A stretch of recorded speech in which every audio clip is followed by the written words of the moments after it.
Kevin adjusted his backpack as he stepped through the narrow alley leading to his rented apartment. The evening sun cast long shadows over the dusty path, the air thick with the scent of roasting maize from a street vendor nearby. At 22, he was still adjusting to life in the city, far from his village, where the nights were quiet and the stars unpolluted by the glow of streetlights. His new home was modest, a single room with peeling walls and a wooden bed that creaked under the slightest movement. It wasn't much, but it was his. Next door, behind the imposing black gate and tall hedges, stood a house unlike any other in the neighborhood. The two-story mansion belonged to Madame Grace, a woman whose presence was as commanding as the property she owned. Kevin had heard whispers about her. A 56-year-old nurse, married to Mr. Johnson, a businessman whose wealth afforded them a life of comfort.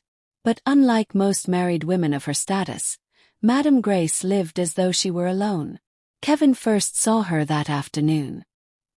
He had just returned from campus, exhausted from lectures and the long commute, when a movement from the bathroom window of the mansion caught his eye. The glass was fogged from steam, but the silhouette behind it was unmistakable. A woman stood under the shower, her curves visible through the mist, water cascading over her body. He should have looked away. He told himself he would.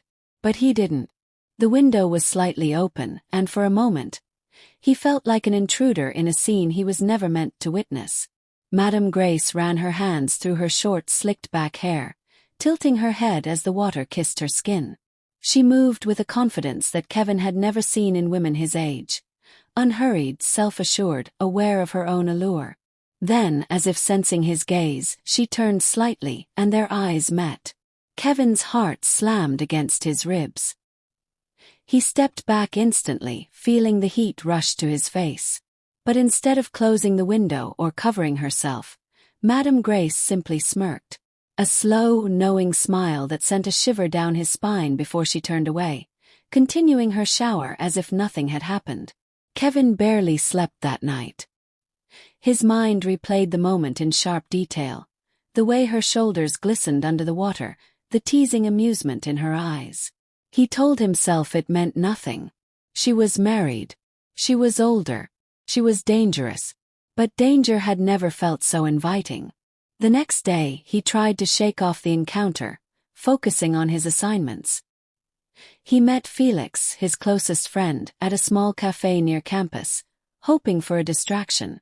"You look like you saw a ghost," Felix remarked, stirring his tea. Kevin hesitated. "It's nothing." Felix studied him, then leaned in. "It's about that woman, isn't it? The one next door." Kevin frowned. "How do you?" Felix chuckled. "Everyone talks about her. Madame Grace, the woman who acts like she's not married." He dropped his voice lower. "I hear she has a habit of entertaining younger men when her husband is away." Kevin shifted in his seat. "That's just gossip." Felix shrugged. "Maybe. But stay out of it, bro. She's trouble." Kevin wanted to believe him, but that evening, fate tested his resolve. As he unlocked his door, a voice behind him called, "Kevin, right?" He turned. Madame Grace stood at her gate, dressed in a fitted silk robe that barely concealed her curves. Her smile was warm, her eyes assessing. "Yes," he managed, his throat suddenly dry. She stepped closer, resting a manicured hand on the gate. "I've seen you around. You're new here." He nodded. "Yes. Just a few months." She tilted her head. "I was wondering if you could help me with something." Kevin swallowed hard. "Help?" She gestured toward her house. "My kitchen sink has been acting up, and I'd rather not wait for the plumber. Would you mind taking a look?" Every rational part of Kevin screamed at him to decline. But then she smiled, a slow, deliberate curve of her lips that made the air between them thick with something unspoken. Sure," he said, stepping forward before his mind could catch up with his body. The gate clicked open, and as he followed her into the house, a dangerous realization settled in his chest. He had just crossed the line, and there was no turning back. The moment Kevin stepped into Madame Grace's house, he felt the weight of his decision settle in his chest. The air inside was thick with a scent both unfamiliar and intoxicating, a mixture of expensive perfume and something faintly sweet, like vanilla. The house was pristine, every surface gleaming under the soft glow of the chandelier. It was nothing like his small, cluttered room. "This way," she said, leading him through the open living space. Kevin's eyes darted around, absorbing every detail. The polished mahogany floors, the grand staircase curling toward the second level, the dimly lit hallway that stretched into unseen rooms. It was eerily quiet. Too quiet. "The sink is in here," she said, stepping into the kitchen. Kevin followed, forcing himself to focus. He was here to help, nothing more. The kitchen was spacious, with marble countertops and a stainless steel sink that hardly seemed faulty. Still, he bent over, examining the pipes beneath it. "Looks fine to me," he said, running a hand along the metal. "What exactly is the problem?" Madame Grace leaned against the counter, arms crossed. "Sometimes it leaks. Other times it makes a strange noise." Kevin frowned. "A noise?" She shrugged, her silk robe slipping slightly from one shoulder. "Maybe it's just old." He reached for the faucet, twisting the handle. Water gushed out smoothly, no signs of resistance. There was nothing wrong with the sink. When he turned back to her, she was watching him, not with the eyes of a woman in distress, but of one testing the limits of temptation. "You're quite handy," she said, voice smooth as honey. Kevin wiped his hands on his jeans. "I try." She took a slow step forward. "Do you drink?" His mouth went dry. "Sometimes." Madame Grace smiled, turning toward a sleek cabinet. She pulled out a bottle of red wine, pouring a glass with the ease of someone accustomed to indulgence. She poured another and handed it to him. "One won't hurt," she murmured. Kevin hesitated, then took the glass. The warmth of her fingers brushed his as he did. He swallowed hard, lifting the drink to his lips. "Do you always invite strangers in for wine?" he asked, attempting a casual tone. She laughed softly. "Only the interesting ones." Kevin wasn't sure what to say to that. He took another sip, letting the liquid settle in his stomach. The air between them shifted. It was no longer about the sink or the favor or even the wine. It was a game now, and Kevin had just agreed to play. 20 minutes later they were in the living room, the bottle nearly half empty. Madame Grace lounged on the plush sofa, legs crossed, robe parted just enough to reveal smooth caramel skin. Kevin sat at the edge of the couch, pulse drumming against his ribs. "So tell me," she said, swirling the wine in her glass. "Why did you move here?" Kevin exhaled. "Full. It was the cheapest place I could find near campus." She nodded. "You must be quite independent, living on your own." "I try to be." "Was. Then. And what do you think of your neighbor?" Kevin met her gaze. It was a trap. He knew it. "She seems interesting," he said carefully. Madame Grace chuckled. "Is that so?" Kevin shifted in his seat. "People talk about you."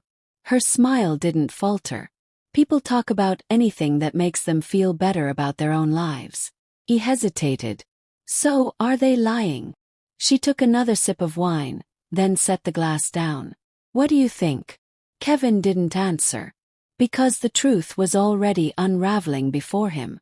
She leaned forward, fingers trailing along the rim of her glass. "You know, Kevin, I've seen the way you look at me." His throat tightened. She held up a hand, stopping him.